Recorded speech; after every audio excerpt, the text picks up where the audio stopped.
अस्सलामुअलैकुम।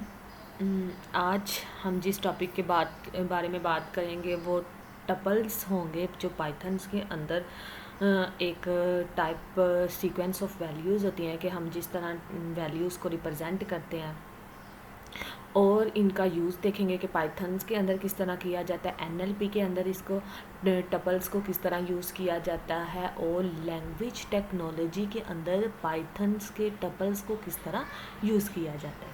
चलें जी, अब हम लोग लेक्चर को स्टार्ट करते हैं। टपल बेसिकली क्या होता है? A tuple is a sequence of values कि आपके पास वैल्यूज़ को रिप्रेजेंट करने का एक मेथड होता है।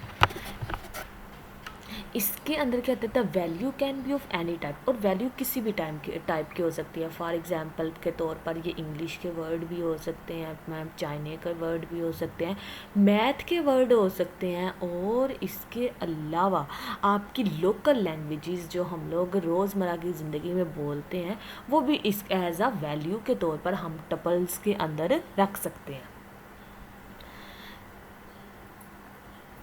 आगे चलते हैं। टपल्स बेसिकली क्या होते हैं? टपल्स को हमेशा कोमा से सेपरेट किया जाता है।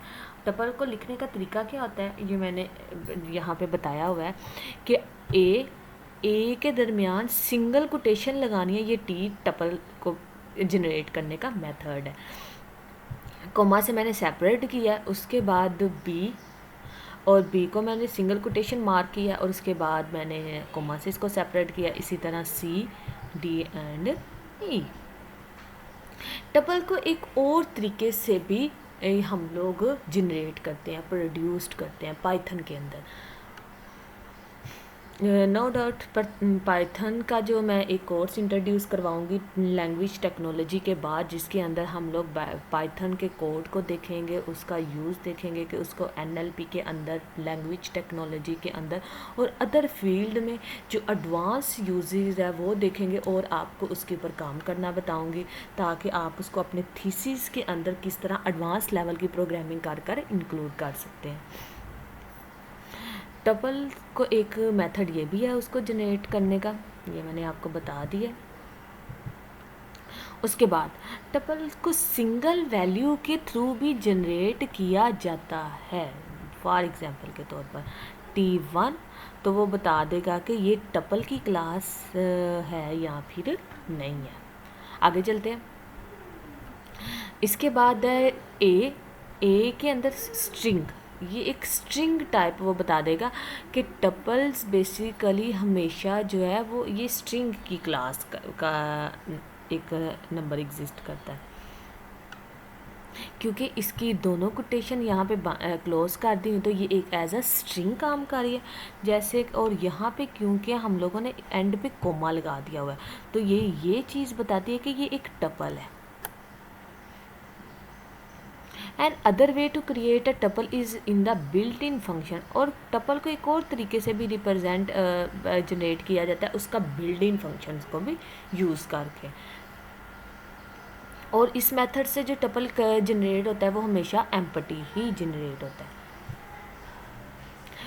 अब देख लेते हैं कि टपल के अंदर मैंने एक पूरी की पूरी स्ट्रिंग पास करवाई है और उसने इसका टपल जनरेट कर हम लोगों को दे दिया। मैंने कहा कि ये स्ट्रिंग है, इसका टपल जनरेट कर टी को शो करवा, तो उसने हर एक वैल्यू को सिंगल कर दिया और शो करवा दिया।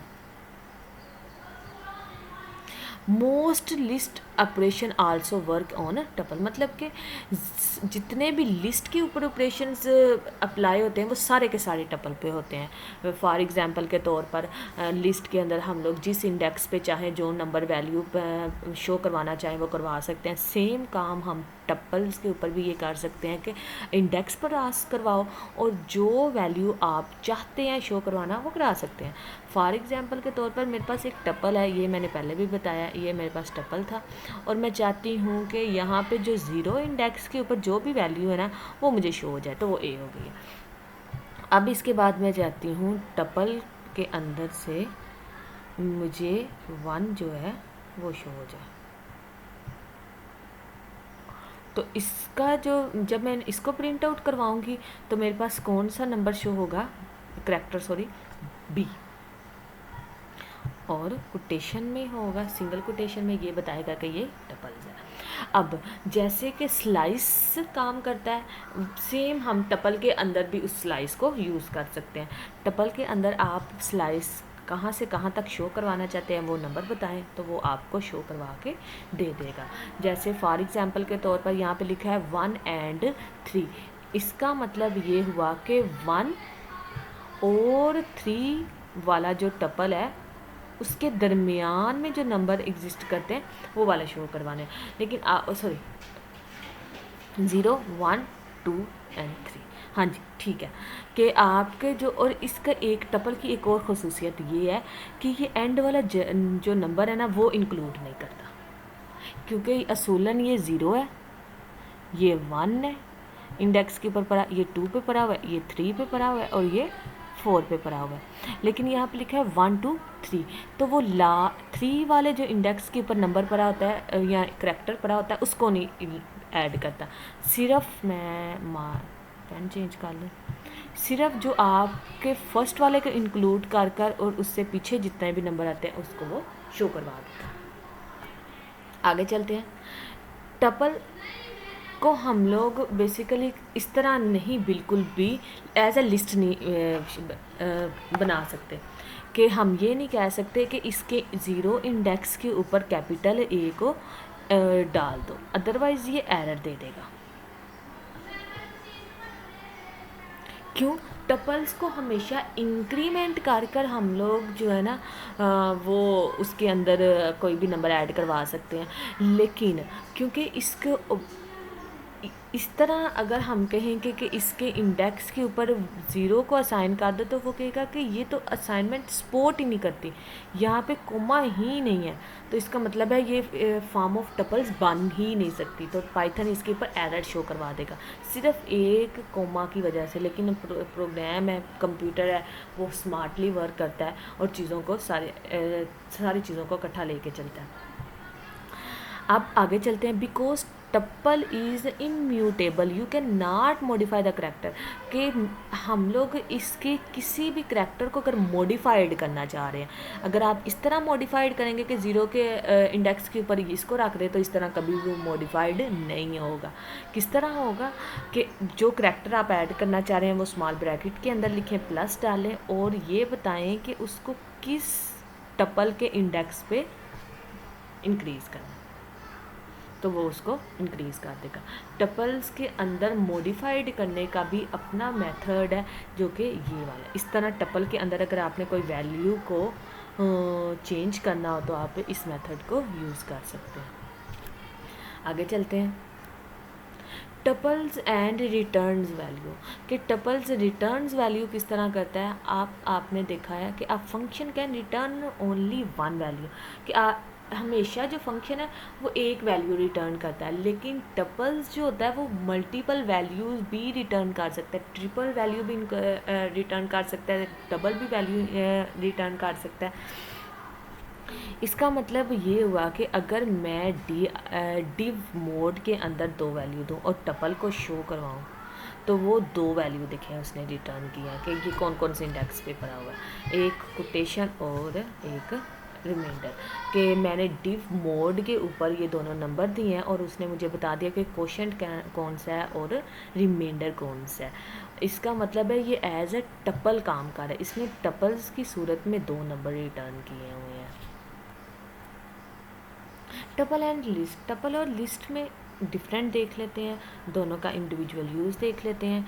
आपके मेरे पास है एक स्ट्रिंग, ठीक है, मैंने एक लिस्ट जनरेट किया 1 2 और 3 की, मैं ज़िप करती हूँ एस और टी को, तो इसके ऊपर उसने क्या किया, एरर दे दिया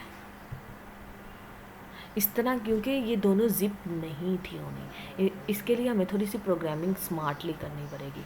तो हम कहते हैं कि पेयरिंग बनाओ, एक इंडेक्स ज़िप का एस और टी लो और इनका पेयर बनाते जाओ, पेयर बना के ये इन फॉर्म ऑफ टपल्स की सूरत में आया जी।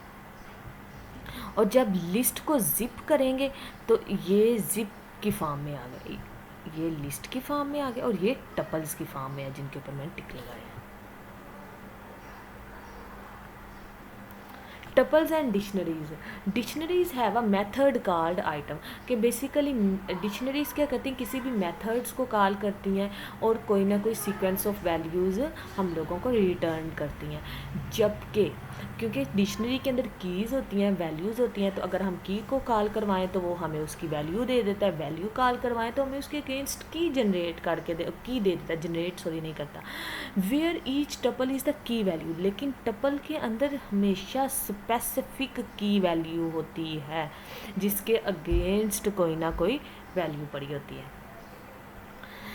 तो उसको देख लेते हैं कि हमारे पास टपल जो है वो ए है, इसकी की और इसकी वैल्यू है 0, और हर एक की वैल्यू कोई ना कोई होती है। अब इसको डिक्शनरी अगर हम बनाना चाहें तो डिक्शनरीज़ की सूरत में किस तरह होगा, ये एक डिक्शनरी का इंडेक्स हो जाएगा, ये दूसरी का और ये वाला तीसरी का। होप सो कि आपको अभी मैं ओरल समझा रही हूँ टपल्स क्या होते हैं, डिक्शनरी क्या होती हैं, लेकिन जब हम प्रैक्टिकली वर्क इसके ऊपर करेंगे तो आप लोग ज़्यादा अच्छे तरीके से अंडरस्टैंड कर सकेंगे कि टपल्स क्या और डिक्शनरीज़ क्या होती हैं। टपल्स एंड डिक्शनरीज, अब इन दोनों को थोड़ा सा कंपैरिजन देख लेते हैं। The result in the dict items object which is an iterator that iterates the key value pair, कि आपके पास एक की है, उसके अगेंस्ट कोई ना कोई वैल्यू है, और डी डॉट आइटम बेसिकली किस चीज़ को रिप्रेजेंट कर रही है कि एक टपल बनाया हुआ है, टपल बना के और कोई ना कोई उसकी की और वैल्यू असाइन की है, जो कि यहाँ से भी पता चल रहा है कि सी के अगेंस्ट हम लोगों ने 2 असाइन किया है, ए के अगेंस्ट 0 एंड बी के अगेंस्ट 1। टपल एंड डिक्शनरीज, आप जब भी किसी डिक्शनरी को यूज़ करते हैं तो आप उसकी जगह टपल्स को भी यूज़ कर सकते हैं और लिस्ट को भी यूज़ कर सकते हैं। ये अब आपके पास एक लिस्ट आई है और मैं चाहती हूँ कि इसका मेरे पास टपल्स जिस तरह मैंने इसको जनरेट किया वो आ जाए, तो वो आ जाएगा मेरे पास। इसी तरह अगर मैं ए बी सी की रेंज 3 निकालें तो वो मुझे ये बता देगा कि ए की क्या वैल्यू है, सी की क्या वैल्यू है और बी की क्या वैल्यू है। और ये हमेशा जो है वो आपने नोटिस किया होना है कि आपके पास असेंडिंग या सॉर्टिंग फॉर्म में नहीं आई। ये देखें, नोटिस किया, ए उसके बाद सी आ गया या बी आ गया, 0 के बाद 2 आ गया, 2 के बाद 1 आ गया। तो इसका मतलब ये हुआ कि जिस फॉर्म के अंदर आपकी डिक्शनरी जनरेट होती है, जिस फॉर्म काउंटिंग के अंदर आपकी डिक्शनरी जनरेट होती है, इसी तरह जो है आप अगर इसको जिप करें तो वो आपको इसी तरह शो होगी। आज हम लोगों ने टपल्स के ऊपर बात की है। इंशाल्लाह का नेक्स्ट लेक्चर में हम लोग लेक्सिकल कैटेगरीज़ के ऊपर बात करेंगे, पार्ट ऑफ स्पीच टैगिंग के ऊपर बात करेंगे। अपना बहुत सारा ख्याल रखिएगा। अल्लाह हाफिज़।